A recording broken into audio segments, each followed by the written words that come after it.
Hi, Tinker students. This is Mrs. Scott, your librarian here, and I want to read to, you guys one of the Sequoyah books that is nominated this year. I don't know if you've had a chance to read any of the Sequoyah books, but I know we're about halfway through the Sequoyah program.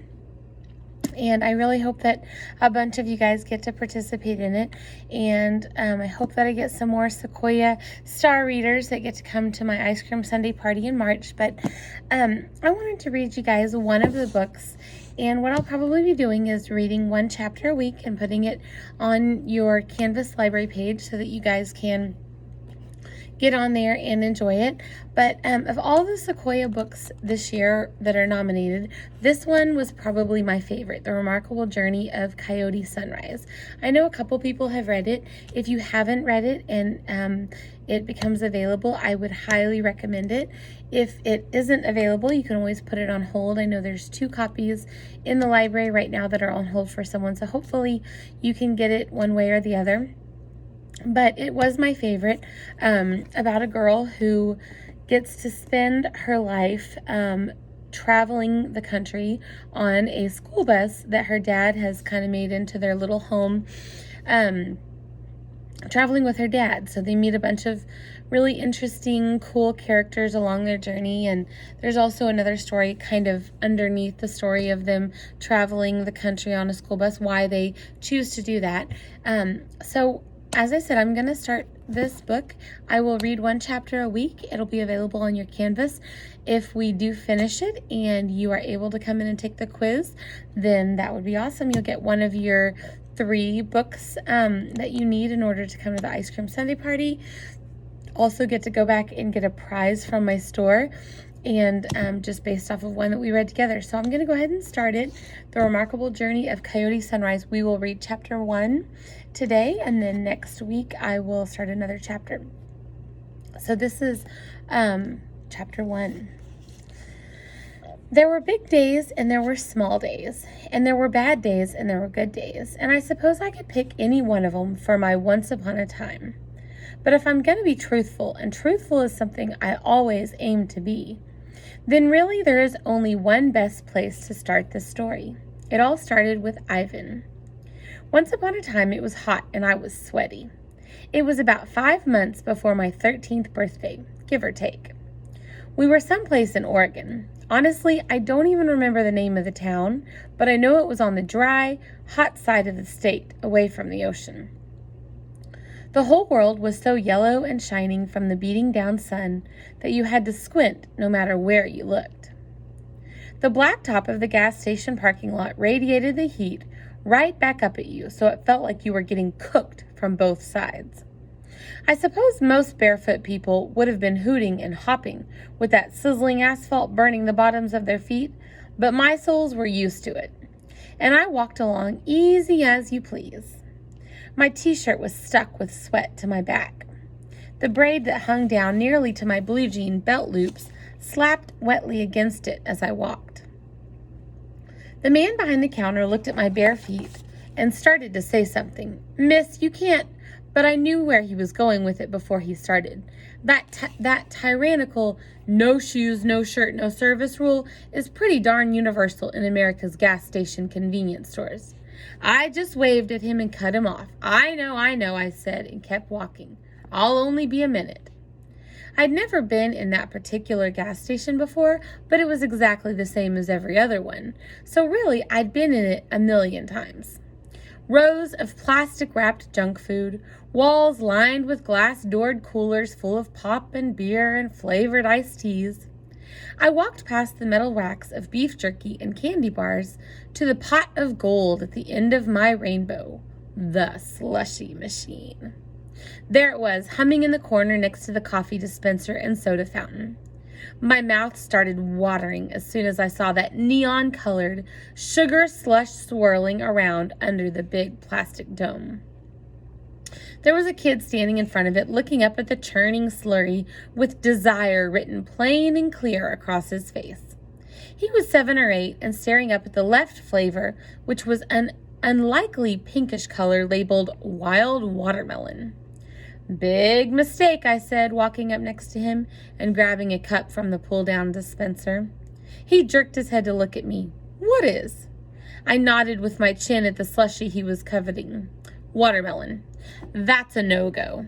Never waste your time with anything that claims to be watermelon or banana flavored. It's a scam every time. He squinted at me, clearly unconvinced. Doesn't matter anyway, he said. My mom already said no. He threw his head back dramatically. But I'm so hot. I yanked down another cup and held it out to him. Here, I said, my treat. The kid's face lit up. For reals, he asked. Yup. But then his face dropped again just as quick. But Mom said no. I'll probably get in trouble. I shrugged. You're probably going to get in trouble at some point today anyway. You may as well get a slushie out of it. He thought about that for a real short second and then snatched the cup from my hand. But I really would think twice about getting watermelon, I added. My advice fell on deaf ears, and in a flash, he was pulling down the knob and squirting glistening pink slush into his cup. I filled mine with the other flavor, funky fruit punch, which was the superior choice in every respect. The kid looked at me up and down as we walked toward the cashier. You're wearing weird clothes. I looked down at my raggedy blue jeans and grease-stained white t-shirt. I'm basically wearing the same thing you're wearing, I pointed out. Exactly, he said, and I'm a boy. So? So boys and girls shouldn't wear the same thing. Well, then you better change, 'cause I ain't. He had nothing to say to that, which was probably the right move on his part, since I hadn't paid for a slushie yet. I ignored the hostile, good riddance look on the cashier's face when I paid. Like hot asphalt on bare feet, it was something I was used to. Me and the kid walked through the jangling door and back out into the heat. The highway hummed not too far off in the distance. This kid took a big slurping suck on his slushy straw. He swallowed and smacked his lips and nodded. Well, I asked, how's the wild watermelon? He ran his tongue over his lips, considering. Sweet, he said. Weird. Not really like watermelon at all. I nodded and took a suck of my delicious, flavored as advertised, funky fruit punch. Lesson learned, kid, now you know. He looked glumly at the phosphorescent pinkness in his cup. I sighed. It's tough seeing a kid get a bad break. I held mine out to him. Here, I said, trade. His eyebrows shot high. For reals? Sure, I don't mind it all that much, I lied. And you're the one who's getting in trouble. Better make it worth it. We swapped slushies, and I took a sip of wild watermelon. He watched for my reaction. I think, I said, that the flavor designer at the slushie company needs to spend a little more time eating watermelon. The kid nodded. I tapped my slushie cup against his. Cheers, kid. Enjoy. He said, thanks. And I said, you're welcome. And then he said, you want a kitten? And I swallowed a mouthful of syrupy slush and licked my lips and wiped a bit of juice off my chin with my arm and said, what? You want a kitten, he repeated. He pointed to where an older boy sat on the curb next to a big cardboard box. We're giving them away. Want one? I looked out at the big, beat-up yellow school bus parked next to one of the gas pumps. There was no way I'd be allowed to get a cat. It was a no-go for sure. I sighed. Well, I said, let's go take a look at least. There were 5 kittens in that cardboard box, and when I leaned over to look in, they all looked up at me with big round eyes and triangle ears, and I tell you, I was smitten. Who are you? The older kid asked, and the younger one said, she bought me a slushie. And the older kid held out his hand, and the younger one handed it over. The older kid took a slurp and smacked his lips and nodded and handed it back. You want a kitten? He asked. They were as brothers can be, those two. I eyed the bus again and cocked an eyebrow. He was nowhere to be seen. Well, I guess I don't know yet. It's complicated. Both boys nodded. They had parents. They knew how it was. Go ahead, pick one up, the older boy said. Take it for a spin. I pursed my lips. They were awfully cute, those tiny things with their wispy tails and whiskers. I thought about how I could get away with it. The kittens mewed up at me, squealing in scratchy little squeaks. That could be a problem. Which one's the quietest one? Without a moment's pause, both kids pointed out the smallest one, a gray and white striped puff of fur, off by itself a little ways in a corner of the box. Something's wrong with that one, the younger kid said. The other ones never shut up, but that one hasn't made a peep since it was born. Really, I said, and narrowed my eyes in approval. She sounds just about right then. It's a boy. It is? Check for yourself. No thanks, I'll take your word for it. I crouched there looking at that little silent white and gray fur ball. He looked back at me. He had a very serious look about him, solemn even, like maybe he had it backward, and what he thought was happening was him deciding whether or not to pick me. He was not a kitten to be trifled with. I set my slushie on the curb and reached in and cradled that little thing in my hand, as gentle as I could. A hush fell over my whole self when I felt that trembling soul in my big, clumsy hand. He was all fragile feeling, bones and feathery fur and racing, frantic heartbeats. I held him right up to my face. He looked back at me, his eyes huge and ears forward, but he didn't make a sound. He didn't meow, didn't growl, didn't squeak, didn't wiggle. We looked deep into each other's eyes, and me and that kitten. My heart got a little bigger with each beat. I tell you, something changed when that kitten and I looked at each other. Something big. Either something in the universe that had been sitting still for too long started moving again, or something that was moving finally felt still. Either way, it was something. You see, I'd walked into that gas station alone, and I'd walked out of it alone, just like I'd walked into and out of gas stations alone every day for like years. And maybe right then and there, holding that kitten, is when I just had enough of all that aloneness. It was a quiet moment, and maybe one that anyone watching from outside my heart wouldn't even have noticed. But I tell you, it was a big moment all the same. The kitten yawned, a jaw-gaping yawn that showed off his sharp needle teeth and scaly gray tongue, and a decent percentage of his throat. Yeah, I whispered, you're the one, ain't you? So you want him? Yeah, I answered through a little smile that was just growing on my face. Yeah, I want him. It was about the truest thing I ever said. Now, I knew I'd never get permission to keep the warm little ball of perfection I was holding in my hands. It was a no without a doubt, and I knew it. I knew he wouldn't be happy when he found out, but I also knew that the thing he was always saying was, wherever your heart wants to go there and don't look back. And where my heart wanted to go was definitely looking back at me with eyes that were bluer than a blue raspberry slushie. Who's that weirdo? The younger kid asked his brother. And even though I was still stuck in a love at first yawn eye lock with the kitten, I didn't have to look to know who they were talking about. I glanced over my shoulder anyway, because I now had a contraband kitten to keep concealed. There he was in all his glory. Brown jeans with more hole than jean. No shirt, no shoes. There is no doubt he would get no service.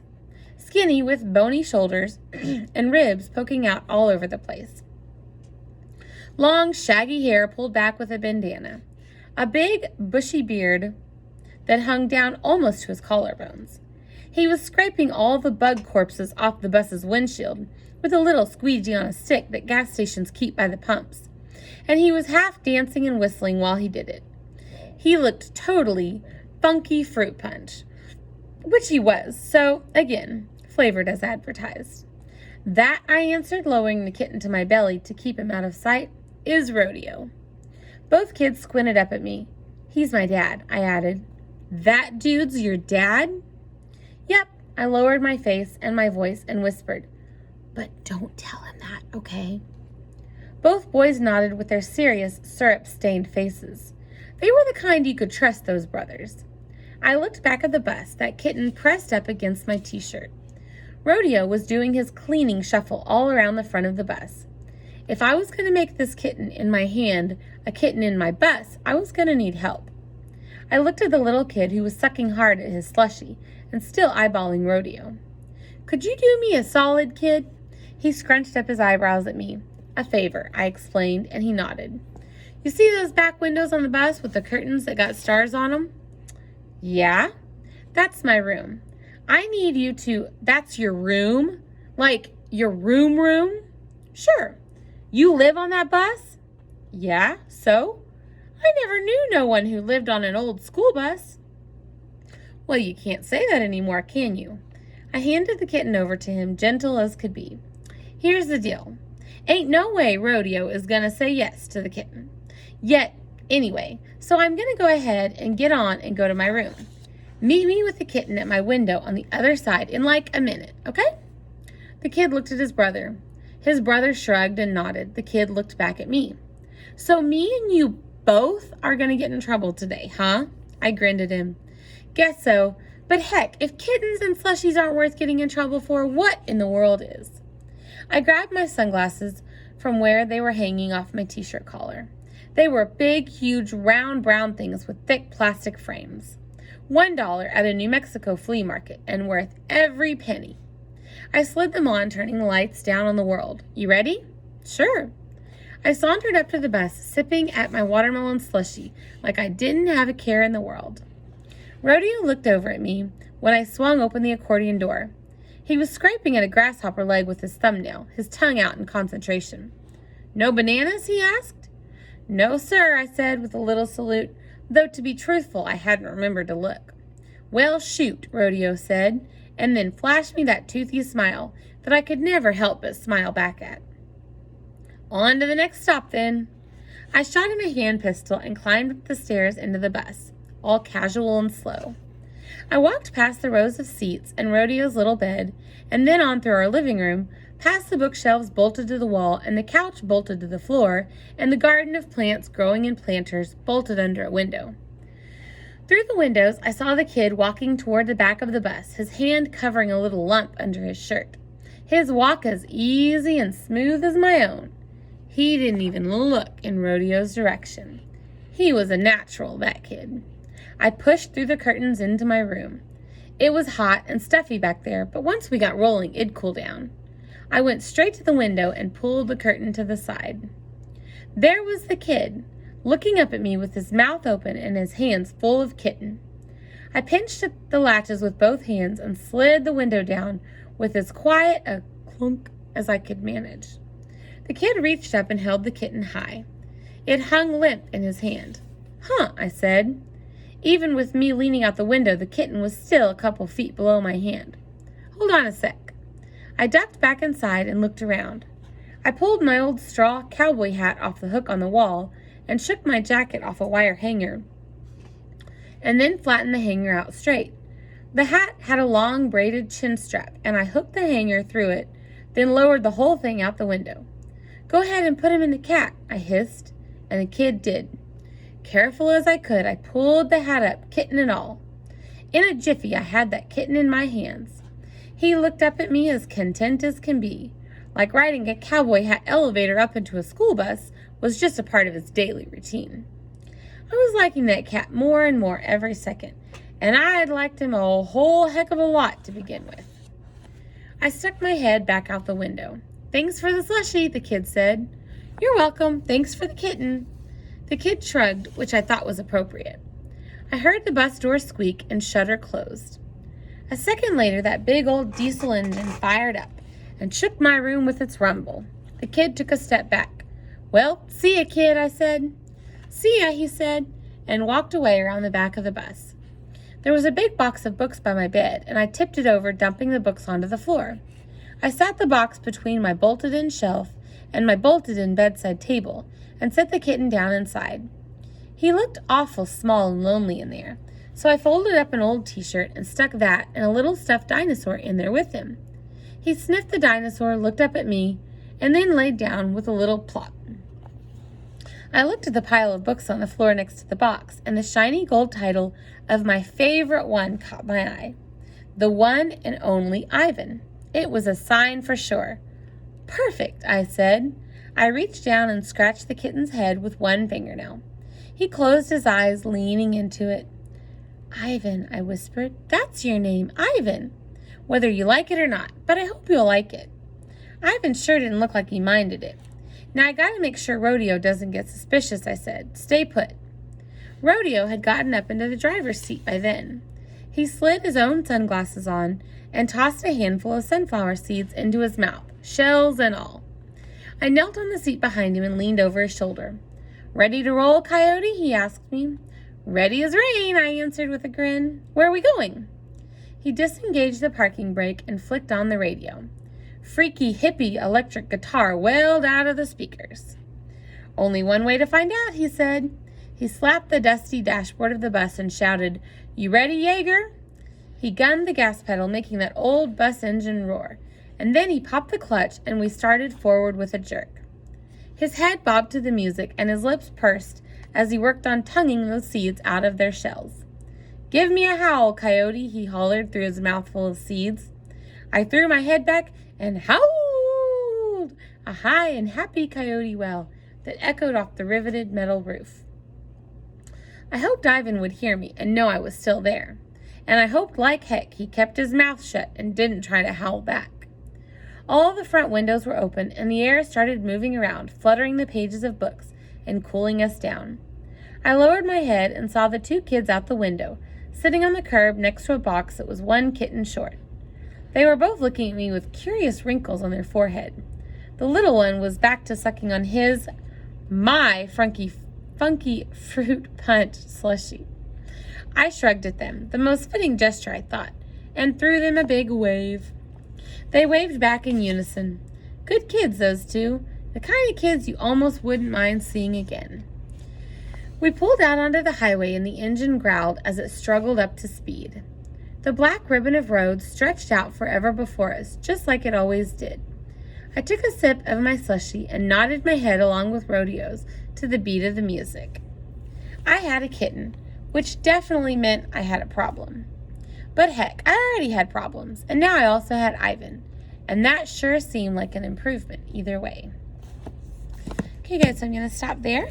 I will do another chapter next week, but if you can't wait to find out what happens, don't forget you can put this book on hold, or you can try to check it out if it comes into the library, but it's pretty popular, so you might have to put it on hold. But anyway, hopefully we will get to finish it next week, and I hope that you guys enjoy it.